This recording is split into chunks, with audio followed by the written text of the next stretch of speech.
Şagird ilk növbədə, müəllim də müəllimdir. Bu məsələni heç bir zaman unutmaq olmaz qətiyyən. Eyni zamanda bizim millətin, bizim xalqın təhsil sahəsində özünün uzun illər formalaşmış ənənələri olubdur.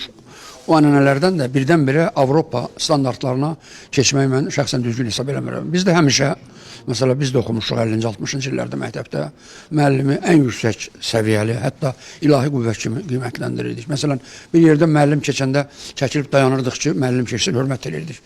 Mənə belə gəlir ki, təhsildə həmişə müəllimə hörmət olmalıdır.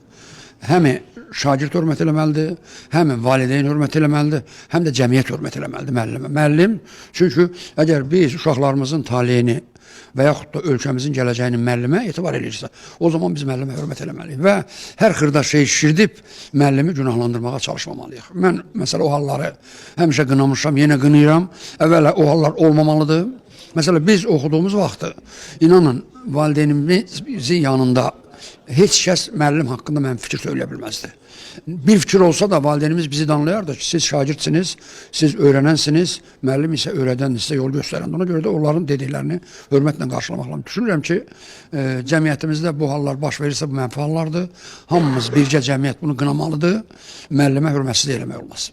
Müəllimi əsəbləşdirmək olmaz. Çünki hər insanın müəyyən səbri var da. Müəyyən səbri tükənəndən sonra istənilən halda başqa addımlar atmalı olur. Bu da düzgün hal deyil. Yenə deyirəm, bunun qarşısını almaq üçün böyüklük, kiçikliyi, bütün ictimaiyyət müəllimin nüfuzunu